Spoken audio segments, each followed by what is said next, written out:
Hi hello మిత్రులారా, country top channel కి స్వాగతం సుస్వాగతం. మీరందరూ బాగుండాలి, అందులో నేను ఉండాలి. ఇంతవరకు ఈ ఛానల్ ని సబ్స్క్రైబ్ చేసుకోకపోతే వెంటనే సబ్స్క్రైబ్ చేసుకోండి. అలాగే ఈ వీడియో కనుక మీకు నచ్చినట్లయితే లైక్ చేయండి, షేర్ చేయండి, కామెంట్ రూపంలో మీ విలువైన అభిప్రాయాన్ని తెలియజేయండి. ధన్యవాదములు.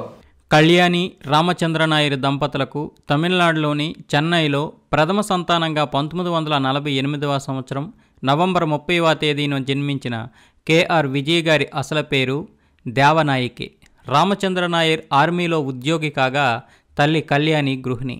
కళ్యాణి గారు మలయాళి. కేఆర్ విజయ్ గారి మాతృమూర్తి స్వస్థానం కేరళలోని తిరుచూరు కావడంతో పుట్టినప్పటి నుండి సుమారు 10 ఏళ్ల పాటు అక్కడే పెరిగారు కేఆర్ విజయ్ గారు. విజయ్ గారికి ఒక తమ్ముడు నారాయణ్, చెల్లెలు వత్సల, సావిత్రి, శశికళ, రాధ ఉన్నారు. అయితే ఈ చెల్లెళ్ళలో ఒకరు తర్వాతి కాలంలో చనిపోగా నారాయణ్ ఒక చిత్రాన్ని నిర్మించారు. చిత్తూరు జిల్లాలో చిత్తూరు వి నాగయ్య గారి ఇంటి పక్కనే రామచంద్ర నాయర్ గారి ఇల్లు ఉండేది. నిజానికి రామచంద్ర నాయర్ తెలుగువారే. రామచంద్ర నాయర్ 2వ ప్రపంచ యుద్ధంలో పనిచేశారు. చెన్నైలోని అడయార్లో గవర్నమెంట్ హయ్యర్ సెకండరీ స్కూలులో చదువుకున్నారు కేఆర్ విజయ్ గారు. నిజానికి కేఆర్ విజయ్కు ముందు తమిళం వచ్చేది కాదు. నాటకాల్లో నటించడం మొదలుపెట్టిన తర్వాత తమిళ భాషను నేర్చుకున్నారు. ఓవైపు ఆర్మీలో పనిచేస్తూనే ఎంఆర్ రాధ డ్వాక్రా ట్రూపులో నటిస్తున్న రామచంద్ర నాయర్కి తన కూతురు నటి కావాలనే అభిలాష ఉండేది. అయితే ఒక సినిమా కోసం మేకప్ టెస్ట్కై వెళ్ళినప్పుడు అక్కడికొచ్చిన ఎంఆర్ రాధ అనే సినిమాలో నటిస్తున్నారు. అప్పుడు ఆయన పేరేంటని అడిగారు. దేవనాయకి అని చెప్పేటప్పటికీ పేరు మార్చుకోమని, విజయ్ గాని ఇంకేదైనా పెట్టుకోమని అన్నారు. ఎంఆర్ రాధ దాంతో తల్లి పేరు కళ్యాణి కాబట్టి కే అని, తండ్రి పేరు రామచంద్ర నాయర్ కాబట్టి ఆర్ అని చేర్చి కేఆర్ విజయ అని పెట్టుకున్నారు. తండ్రి ఆశయానికి అనుగుణంగానే 1963వ సంవత్సరంలో కర్పగం అనే సినిమాతో నటీమణిగా తన కెరీర్ని ప్రారంభించారు కేఆర్ విజయ్ గారు. ఈ సినిమాలో విశ్వనట చక్రవర్తి ఎస్వి రంగారావు గారు ఆమె తండ్రిగా నటించారు. ఈ సినిమా తోడు నీడ పేరుతో తెలుగులో రీమేక్ కూడా చేశారు. 1965లో విడుదలైంది. తొలి చిత్రంతోనే టైటిల్ రోల్ పోషించే అవకాశం కలగడం, అది అభినయ దిగ్గజం జెమినీ గణేశన్ సరసన నటించడం కేఆర్ విజయ్ గారి కెరీర్లోనే మరపురాని విశేషం. అంతేకాక ఆమె నటించిన తొలి సినిమా దర్శకుడే 100వ చిత్రాన్ని, 200ల చిత్రాన్ని, 300వ చిత్రాన్ని రూపొందించడం ఒక విశేషం. వారసత్వంగా సంక్రమించిన అభినయ ప్రావీణ్యం కేఆర్ విజయ్ను 1964లో నటించిన కై కొడుత్తు దైవం, కరుప్పు పణం, తోజిలాలి, దైవ తిరుమగల్ వంటి సినిమాలు నటిగా నిలబెట్టాయి. 1963లో కెరీర్ని ప్రారంభించిన ఆమె ఆ తర్వాత సంవత్సరంలోనే అంటే 1964లోనే ఏకంగా 7 సినిమాల్లో నటించారు. అది మొదలు 2006వ సంవత్సరం వరకు 43 ఏళ్ల పాటు ప్రతి సంవత్సరం విజయ్ గారు నటించిన సినిమాలు విడుదలవుతూనే ఉండడం ఒక రికార్డుగా భావించాలి. శ్రీకృష్ణ పాండవీయం సినిమాలో రుక్మిణి పాత్రను పోషించడం ద్వారా తెలుగు సినీ సీమలో 1966లో అడుగుపెట్టారామె. అదే సంవత్సరంలో భక్తపోతన సినిమాలో కూడా సీతగా, పరమానందయ్య శిష్యుల కథలో చిత్రలేఖగా నటించి తెలుగు ప్రేక్షకులకు ఆరాధ్య నటయ్యారామె. అయితే తెలుగు సినిమాల్లో నటించడానికి ఒక సంవత్సరం ముందు అంటే 1965లో బాలీవుడ్లో అడుగుపెట్టి ఊంచే లోగ్ సినిమాలో విమలా ప్రభు పాత్రను పోషించి మెప్పించారామె.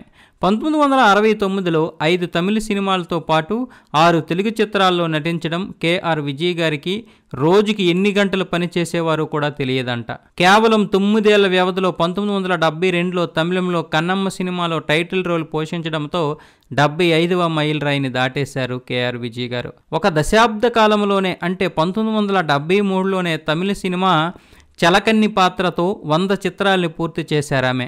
అక్కడతో కేఆర్ విజయ్ గారి ప్రపంచనం కొనసాగింది తప్ప తగ్గలేదు.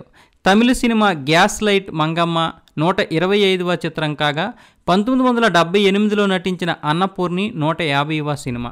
సుమారు 330 సినిమాలకు పైబడి నటించిన కేఆర్ విజయ్ గారు 1988లో రూపొంది సుదీర్ఘ కాలం పాటు మారుమోగిన దేశభక్తి గీతం మిలేసూర్ మేరా తుంఘారాలో నటించడం విశేషం. మహానటుడు ఎన్టీఆర్ సినిమాల్లో నటించిన కేఆర్ విజయ్ గారు ఆయన తనయుడైన నందమూరి బాలకృష్ణ శ్రీరాముడిగా అభినయించిన బాపు గారి ప్రతిష్టాత్మక సినిమాలో శ్రీరాముడు మాతృమూర్తి కౌసల్యాదేవిగా అద్వితీయమైన అభినయాన్ని ప్రదర్శించి అందరి మెప్పును పొందారు. అలాగే సింహ సినిమాలో కూడా బాలకృష్ణకి తల్లిగా, నాన్నమ్మగా నటించి మెప్పు పొందారు. తెలుగు, తమిళ, మలయాళ, హిందీ భాషా సినిమాల్లో నటించిన ఆమె పౌరాణిక, జానపద, సాంఘిక సినిమాల్లో కనబరిచిన అభినయ ప్రతిభ అనన్య సామాన్యమైనది. ముఖ్యంగా దేవతగా ఎన్నో సినిమాల్లో నటించిన కేఆర్ విజయ్ను చూడగానే ప్రేక్షకులకందరికీ సాక్షాత్తు దేవతను చూసిన అనుభూతి కలగడం అదృష్టమనే చెప్పాలి. అభిమానులు ఆమెను పొన్నాగై అరసి అని పిలుచుకునేవారు. అంటే పొన్నాగ పూల వంటి నవ్వులు గలది అని అర్థం. కేఆర్ విజయ్ గారి కెరీర్లో మరో గొప్ప విశేషం ఏంటంటే ఆమె కెరీర్ని ప్రారంభించే నాటికే బహుముఖ ప్రజ్ఞాశాలురైన భానుమతి, మహానటి సావిత్రి లాంటి కథానాయకులు రాజ్యమేలుతున్నారు. అయినా కూడా విజయ్ గారు తన అభినయంతో తన ప్రత్యేకతను చాటుకుంటూ ముందుకు సాగారు. ఇతర అలనాటి కథానాయకులతో పోల్చుకుంటే విజయ్ గారిలో మరో గొప్ప విశేషం కనిపిస్తుంది. 60లలో కెరీర్ ప్రారంభమై నేటికీ నటిస్తున్న నటీమణులు అసలు కనిపించరనే చెప్పాలి. అంతేగాక ఎక్కువగా పౌరాణిక సినిమాల్లో నటించారు కేఆర్ విజయ్ గారు.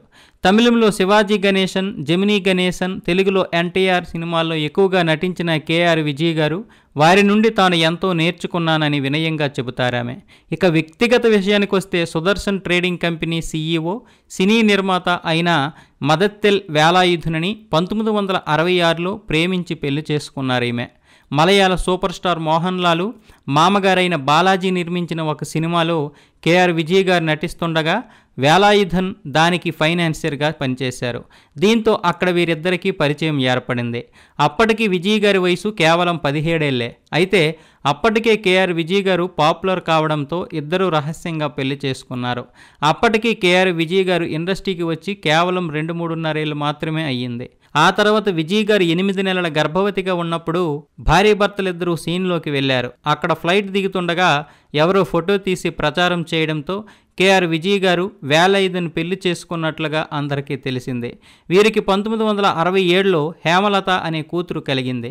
కూతురు పుట్టిన తరువాత యాక్టింగ్ కంటిన్యూ చేయాలా వద్దా అనే డైలమాలో విజయ్ గారు ఉండగా దేవుడు ప్రసాదించిన అరుదైన విద్య నటన అని కంటిన్యూ చేయమని వేలాయుధన్ ప్రోత్సహించారు. అయితే సినిమాల్లో నటించడాన్ని ఒక ఉద్యోగంలా భావించి సాయంత్రం అవగానే ఇంటికి వచ్చేయాలని, మధ్యాహ్నం భోజనానికి ఇంటికి రావాలని వేలాయుధన్ గారు కండిషన్ పెట్టారు.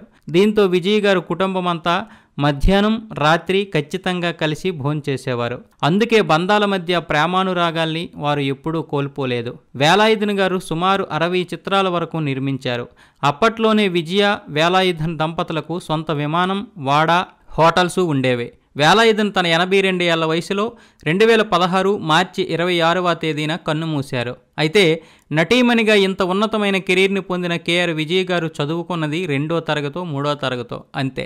అయినా కూడా తమిళ చదవడం నేర్చుకున్నారు. శిఖరాయమానమైన నటీమణిగా పేరు ప్రఖ్యాతులు పొందిన కేఆర్ విజయ్ గారు షూటింగ్ సందర్భంగా ఏవైనా దేవాలయాలకు వెళ్ళినప్పుడు అక్కడ భక్తులు, పూజారులు సైతం ఆమెకు చేతులెత్తి దండం పెట్టేవారు.